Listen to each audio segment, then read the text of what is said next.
Doctor Ashok Kumar जिंदाबाद जिंदाबाद जिंदाबाद। बजौरा पंचायत के जनता जिंदाबाद जिंदाबाद जिंदाबाद। मोटरसाइकिल छाप जिंदाबाद जिंदाबाद जिंदाबाद। अब की मोहर कहाँ लगेगा, मोटरसाइकिल छाप जहाँ रहेगा। अब की मोहर कहाँ लगेगा, मोटरसाइकिल छाप जहाँ रहेगा। डॉक्टर अशोक कुमार जिंदाबाद जिंदाबाद जिंदाबाद। आपका सरपंच कैसा हो, डॉक्टर अशोक कुमार जैसा हो।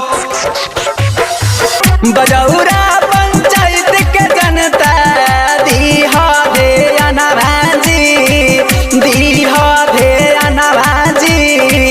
नहीं भूलई हग चाची मोटर साइकिल छपनी सनभाजी। नहीं भूलई हग चाची मोटर साइकिल छपनी सनभाजी। नहीं भूलई हग चाची। रिकॉर्डिंग बाय खुशहाली म्यूजिक स्टूडियो। कि आगे माई कौने भैया के बोलोरो गड़िया उड़त आबैना, उड़त आबैना। कि आगे माई कौने भैया के बोलोरो गड़िया उड़त आबैना। कि आगे माई कौने छपनी सनवा झंडवा फहरत आबैना।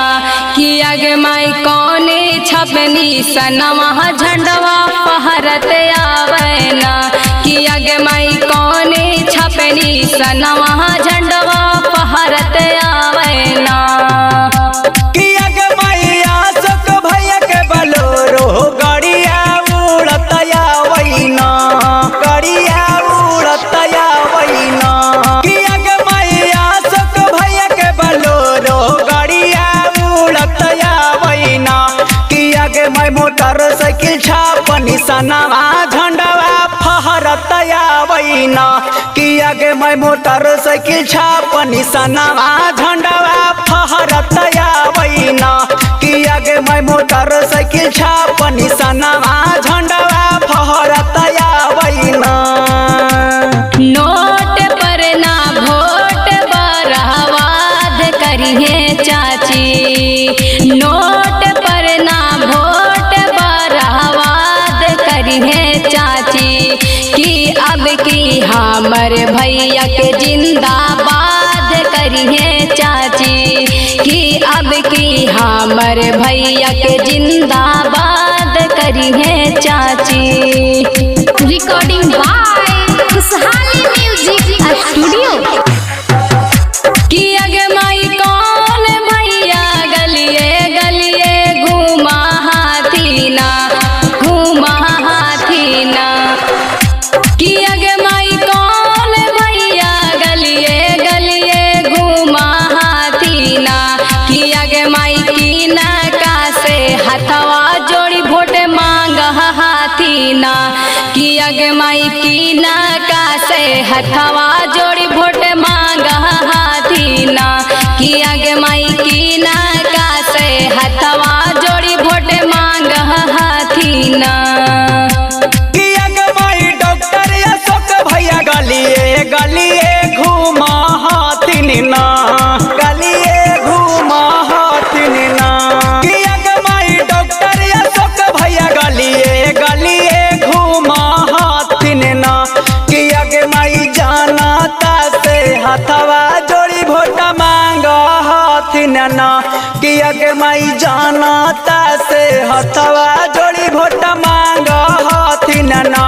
कि आगे माई जानता से हथवा जोड़ी वोट मांग हाथीना।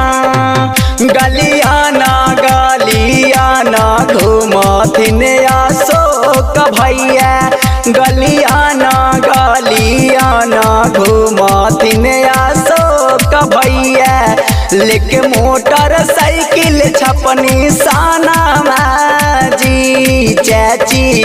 उहे पर लगाई हम मोहरवा जी चाची। उहे पर लगाई हम मोहरवा जी। रिकॉर्डिंग बाय खुशहाली म्यूजिक स्टूडियो। कि आगे माई कौने पंचतवा से भैया खड़े हाथीना, भैया खड़े हाथीना।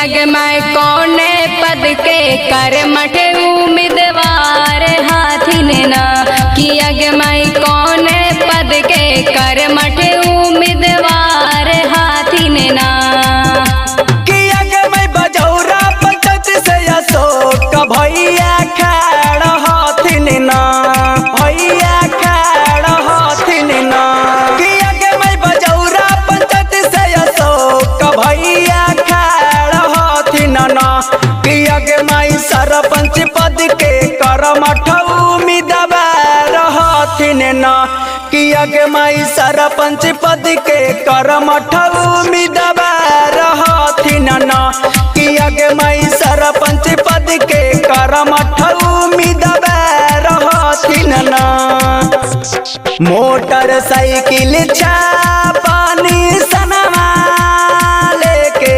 सिरहनमा सुतिहाँ गे चाची लगावेला मोहरवा सिखिहाँ गे चाची लगावेला मोहरवा सिखिहाँ गे चाची क्रमांक संख्या 2 पर मोटरसाइकिल छपनी सनमा देखिहाँ गे चाची लगावेला मोहरवा सिखिहाँ गे चाची करे पर चरवा संजय सानू गई गनवा गे चाची मोटरसाइकिल छपनी सनवा गे चाची। रिकॉर्डिंग बाय खुशहाली म्यूजिक स्टूडियो।